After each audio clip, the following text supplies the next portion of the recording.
You're with Adam Steer on ABC Radio Darwin. Morning. As you wake today, Darwin and the Northern Territory is dealing with tragedy. A much-loved store owner in Nightcliff has lost his life in the last 24 hours after being stabbed while he was going about his daily business at work. In a moment, you're going to hear from the Chief Minister of the Northern Territory, Linford Finocchiaro, who's in the studio with me this morning. And then after 6:30, the Assistant Police Commissioner and Head of Major Crimes will be your guest. We'll get all those details for you. But the question for you this morning: how have we failed the 71-year-old who has lost his life going about his day-to-day business? 1300 057 222.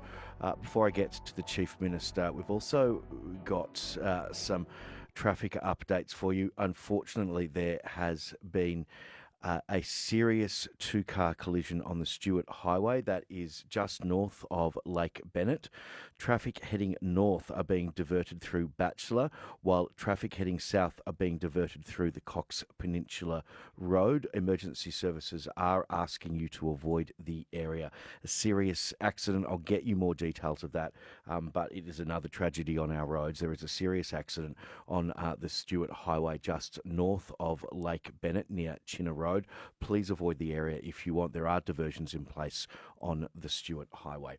It is 6:17 on ABC Radio Darwin. Chief Minister of the Northern Territory, Linford Finocchiaro, is coming to the studio this morning. It's a tragedy, what we are faced with today. Oh, Adam, your listeners are going to be waking up like all other Territorians, reeling from the news about the 71-year-old store owner, a much-loved and member of our community, a fellow Territorian who's lost their life at the hands of an offender. And here we are again in a situation where as a community we stand together strong, grieving, saying enough is enough. When is this going to stop? Why do we have to continue to live through this type of violence that is robbing people of their lives, their family, their loved ones, their friends? And so we stand with Territorians today on what is a very dark time. I am going to read out a statement that the 71-year-old's wife has posted on Facebook overnight in just a moment. Have you managed to reach out to the family? We have been able to make contact with the son, but obviously and understandably at this time they are in shock and grieving. My immediate concern has been for their welfare, and we will provide them whatever support they need. You have said that everything is on the table following this horrific, fatal stabbing. What do you mean by that, Chief? It means obviously since we've come to government, we've passed suites of laws. Every time we go to Parliament, we bring new measures in to give police better powers. We've built 500 more beds. We've tried our best in 8 months to address the court situation. We've funded legal aid. So a lot of work has done, and I know we've always said that it's just the beginning. There's more to do. But clearly the more to do has to be done so urgently. And so we've been looking very closely at continuing reform to bail laws. And so that is urgent work that will take place today. The Declan's Law, which was introduced after the stabbing death of Declan Laverty in Jingley, not very far away from this incident we're talking about this morning. Those raft of bail changes that you introduced were designed to stop violent offenders committing crime while out on bail. Correct. Do you now say that they have failed, given the situation we're facing today? No, Declan's Law has been working well. Obviously, it has not saved this man's life, and that's why we must revisit it, and we must revisit it urgently. And I just want to assure Territorians that today there will be very high visible policing. We will make sure the police will make sure that they are out, particularly in retail. I imagine people are waking up questioning whether or not they want to go to work today. And, that's a very, everyone can understand that feeling, Adam. So, it's a very difficult time. There will be high visibility policing. I'll have more to say later today about the reform package that we need to move urgently to do. But everything is on the table, Adam, and I mean that. We've done a lot of work, but there's so much more to go, and we need to make sure that we are addressing this. I've asked the Attorney General as well to reach out to the Chief Justice today and just plead with the judiciary to be really exercising great caution in the decision-making that they undertake on a daily basis, whilst respecting that separation, really. I mean, that's a risky path to go down, Chief Minister. There needs to be a separation of powers. No, there's absolutely a separation, but it's about asking them to be really careful, really careful on behalf of the safety of the community. I know the judges have many and various things to consider, but, at this point in time, many Territorians will just be questioning what the future looks like for them and their family. And, we need to make sure that we continue that important work so that people have confidence to stay here. The Chief Minister of the Northern Territory, Minister Finocchiaro, is your guest this morning. It is 6:21. Adam Steer with you on 105.7 ABC Radio Darwin. I'll ask you this question, Chief Minister. How have you failed the 71-year-old who's lost his life? Well, I think what we've got is a decade of failure, Adam. This is, unfortunately, we can't have a police officer in every home and every shop and every corner, but we've seen a string of offences over the last few months, particularly around people who commit crimes on bail. And so more work needs to be done. We, went to the election on a platform to reduce crime, and whilst again, so much work has been done, so much more is needed. And at the end of the day, there is a family who've lost a husband, a brother, a father, an uncle, a loved one, a community who's lost, a friendly face, someone they love to go and see every day. And as Territorians, we all stand together in absolute grief about losing yet another member of our community to crime. As soon as I woke this morning, I turned on my phone and I was greeted with this post from Margaret, who is the victim's wife. She says, "My name is Margaret and I'm Linford's wife. I am sitting here at 3 a.m. too broken to go to sleep because my life has been shattered. My beautiful husband of 51 years was stolen from me, his children and his 7 grandchildren. This is so hurtful. Someone has done this in a dreadful moment of anger because he was confronted with theft. The trauma it has caused the beautiful staff, who we love as family, the trauma to our beautiful customers. Linford worked so sincerely to maintain the community vibe with smiles, trust and humanity. A beautiful man, a true gentleman and my soulmate. God bless him. Rip, my darling man." What do you say to that? Heartbreaking. The community today are going to be feeling, as clearly you are and clearly I am this morning, that, we're in a difficult position here. Yeah. People, what do you say to the community this morning? People have a right to be angry, heartbroken, frustrated, disappointed, questioning why this is happening, when it will stop. And all of those feelings are absolutely valid. It's an absolutely tragic, horrific and devastating thing that has taken place. Nothing we say or do now can bring back the 71-year-old man who's lost his life. We can't fill that void in that family or the community, but we have to pull together and be making the best decisions we can so that this stops happening. But it's just devastating, Adam. I've spoken to former police commissioner, the Police Association, numerous heads of the legal society, numerous other experts in the field who simply say you can't arrest your way out of this problem. Look, arrest is absolutely a part of it, make no mistake, and that's the focus we've had. But there is that root causes component. I mean, you've got a system where we haven't had kids going to school, where their parents haven't been taking responsibility, where violence is increasing, where there hasn't been consequences for doing the wrong thing. I mean, this is the legacy we've been left in over a very, very long time, and to correct that into the long haul, takes some time. We've obviously strengthened a lot of laws, given police better powers. We're doing the rewrite of the Youth Justice Act and the Traffic Act and all these other things. But at the end of the day, people have a responsibility to behave in a way that's fit for society, and people who lash out with violence and this knife crime and the excessive aggressive violence we're seeing has no place in any community, and we won't stand for it. This happened across the road. I mean, today is a day for mourning. Absolutely. But this happened across the road from the Nightcliff police station. What purpose does that station serve if such a horrific, tragic crime can take place just metres away from its doorstep. Absolutely, and I think the people of Nightcliff. Well, I mean, it's.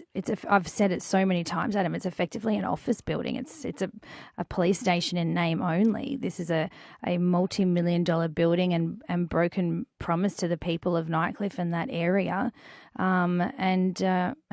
It stands at large. Police do use it, but it's certainly not somewhere where we stay. General duties are stationed out of, it's been an enormous letdown to the community, and today we'll reinforce that disappointment. Your message this morning to everybody, Chief Minister, what would be your message? I want everyone to support each other today. There is going to be a wide range of emotions by our entire community right across the Northern Territory, and people's emotions will undoubtedly change over the course of the day as well. And so we stand strong together in solidarity around the family, the friends of the loved one, the immediate community that's grieving, and the broader Northern Territory community who grieve with them and share their pain. And we stand together and say enough is enough. And I want to reinforce our commitment to Territorians that everything is on the table, and we will continue to do whatever it takes to make the Territory safe. Chief Minister, appreciate you coming in so early this morning. Take care, everyone. You're with Adam Steer on ABC Radio Darwin. As you wake this morning, Darwin is dealing with the tragedy with a much-loved store owner in Nightcliff who has been stabbed fatally in an incident yesterday. Travis Wurst is the Assistant Police Commissioner and has been kind enough to come into the studio this morning. Before Assistant Police Commissioner, before we get to the details of the incident in Nightcliff, we have had a serious traffic accident in the rural area overnight. What can you tell me? Good morning, Adam. So I have the sad news to confirm this morning that yesterday evening, just prior to 8 p.m, was a serious crash reported to the Northern Territory Police at a location between Batcher and Acacia Hills. The crash site was confirmed as 1 kilometre north of Chinno Road. Unfortunately, in that crash, I can confirm that the driver of both vehicles have passed away. Both are deceased. A 25-year-old female driver was travelling southbound, and a 35-year-old male driver was travelling northbound in the other vehicle. They collided head-on, and both passed away as a consequence. There were no other passengers in the vehicle. Any indication at this early stage of the cause of the accident, if one car had veered into the course of the other car? So overnight, major crash were called on duty. The road was closed all night. They have been working all night on that crash scene, and the road is only just open. So for your listeners, there were diversions in place, but they have now been lifted and the road is now open. The cause of the crash is yet to be determined. I've had a conversation with the team this morning, and it's too early for them to tell.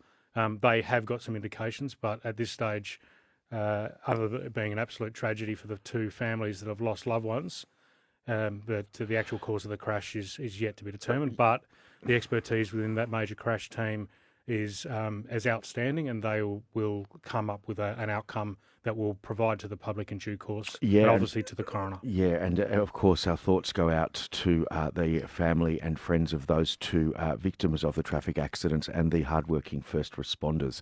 We managed to have a fatality-free Easter.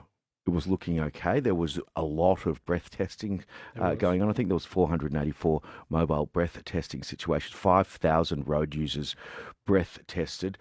Only 41 people out of those 5,000 tested positive to alcohol. It is 41 too many, but the reaction from police about those results? So outstanding results, but we publicised that we were going to be out there, and if you were on the road over that period, expected to be pulled over and expected to be subjected to police engagement, including a drug or a breath test for alcohol. I'm trusting the public didn't then relax once that long weekend had passed. The Northern Territory Police media advisor who lives in the rural area was driving in a police car, a media car that looks like a police car, and he was overtaken this morning with someone doing well in excess of 130 kilometres an hour in the dark on a road where we know that there are tragedies like this that occur. People need to think about what they're doing, and it's about other road users, not just them. They need to stop, stick to the speed limit, drive to the conditions, and obey the road rules. They're there for a reason, and this tragedy has to echo in the minds of particularly the people who live in the rural area, because that rural area for our community is an ongoing black spot across all of those rural roads, whether it be the highway or the rural back roads. People need to take care, and we can't emphasise this enough. What we've got now is a very, very dark day for the Northern Territory yesterday in many fronts, and this is a consequence of 2 people losing their lives in a crash. We now have reached 8 deaths, 8 fatalities on our road in the Northern Territory for 2025. 19 to 7 on ABC Radio Darwin. Your guest this morning is Travis Wurst, who's the Assistant Police Commissioner for the Northern Territory. Number of issues, but first of all, there was a double fatality overnight in the rural area on the Stuart Highway near Lake Bennett. The Stuart Highway was closed, but that has recently been reopened. But please take care if you're in that area. And as the Assistant Commissioner says, please slow down this morning and turn your lights on. Let's move to the other matter at hand, the tragic death of a 71-year-old in Nightcliff. What can you tell me about that incident? So just prior to 5:30 yesterday afternoon, Northern Territory Police received a call of an incident that occurred at a supermarket, a small local supermarket in the Nightcliff area. Police responded to that along with St John's, and it was identified that a 71-year-old male had suffered a edge weapon wound to his upper body, and despite the efforts of those that commenced CPR and St John's and police in attendance, unfortunately that person succumbed to their injuries at the scene. There was a male identified as being involved in that incident. He's since been located and arrested by police. He's identified as an 18-year-old male who's currently in police custody at the Palmerston Watch House, and the investigation into that matter is obviously ongoing. Charges not laid yet? No, not at all. So he was this morning. So as a consequence of this incident, police received the call and responded immediately, along with St John's. But as I said, despite those efforts, the person wasn't able to survive the injury that he sustained. The male who was involved left the area and was observed leaving on a push bike. Northern Territory Police then enacted a surge mentality when it came to trying to identify and locate this male. We identified him through some CCTV relatively quickly, and then considerable efforts were put in place with multiple specialist teams flooding into the community to locate him. As a consequence of engagement with the family of this particular person, he handed himself into the police station at Palmerston soon after midnight this morning, and was taken into police custody for the incident that occurred at the supermarket. Okay, so he handed himself into the Palmerston Watch House or the Palmerston Police Station. Yes. This morning. How wide-ranging was the search for the alleged offender? So people will have noticed that there were significantly more police on the roads. We had our crime team, Trident, we had investigators from the drug team, TRG, our fugitive task force, and all of our frontline members, as well as dog operations, all in the community doing directed police work looking for this particular male. We also had a roadblock set up just in case the person was going to try and leave Darwin, all of which added pressure onto the family, and thankfully that person made finally one good choice in his life yesterday, and that was to hand himself into the police station. What do we know about the offender? Was he on bail? Did he have a monitoring bracelet on him? So the 18-year-old male was on bail, and he was bailed to live in a remote community, but whether there was a bracelet or not, I can't confirm that at this stage. Nonetheless, he's currently in custody and assisting police with inquiries. This tragic accident happened only metres away from the Nightcliff police station that was originally opened to be a 24-hour police station to keep the northern suburbs safe. What's your reaction to this accident happening or this incident happening so close to a police station that isn't open all the time? Whether the police station was within a metre or miles away, the way this particular incident transpired, policing a police station across the road wouldn't have made a difference to this incident. And Northern Territory Police responded as quickly as we possibly could within minutes of the call being received, and our response was swift, and obviously the actions that were taken as a consequence brought this person into custody. So the community can be reassured that there was only one person involved in this and there isn't anybody else that is involved in this particular incident. the outpouring of grief, the outpouring of anger, and many of those other emotions from the community are very visible already this morning before 7 o'clock. What's your message to the community today, Assistant Commissioner? I understand why they feel like they do. I've read the message in relation to the wife of the deceased, and I feel for her. I feel for her family. I feel for the employees. I feel for the Northern Territory community, because this is a loss of life that was entirely unnecessary. That person that was escorted from that shop, the people doing that were only doing their job, and they were at work serving the community in a way that they've done for hundreds of years, for many, many years, decades in fact, as it relates to the deceased. I feel for the Northern Territory community. Please come together. Don't overreact in relation to this incident. I heard the Chief Minister say that people may not want to go to work today. We will do everything we can to reassure the community through a visible police presence across today to make sure that everyone who's doing their job, going to work, serving the Northern Territory, can do so in as safer conditions as possible. This area around Jingley to Nightcliff, it's been a number of serious and violent crimes in the last few years. On top of that, we've had that horrific incident in Alice Springs where the tourist had been in the town for less than half an hour and was attacked. Is this the worst you've ever seen it in your time here in the Northern Territory? Unfortunately, over many, many years, the Territory has experienced tragedy through violence. It's not something new to the Northern Territory community. It's not something we should tolerate, and we do not accept it whatsoever. But unfortunately, the Territory has been exposed to this in the past. So we'll just work through this particular investigation. We'll deliver the professional output that we were required to do from the Northern Territory Police. Major Crime have this investigation. Major Crime are investigating. There's a crime scene still in place. Crime scene examiners will attend the scene today, and there will be a forensic pathologist who will conduct an autopsy. So at this stage, no charges have been laid, and that'll take some time for us to continue to work through the evidence we're collecting to determine the appropriate charge as it relates to the person in custody. How much sleep have you had, Assistant Commissioner, in the last I've had a little, hours? But I've had a lot less than many of the investigators and the frontline men and women who are on the street, who are doing everything they can to keep the Territory safe. This is a tragedy. It happened. We wished it didn't, and we'll work with the community to make sure that they're reassured that this is an outlier. This is unexpected, unnecessary, and please I'm ensuring your listeners, the Northern Territory and Darwin community, that that it's safe to go about your business. Assistant Commissioner, thank you so much for coming in this morning. We'll talk soon. Thank you, Adam.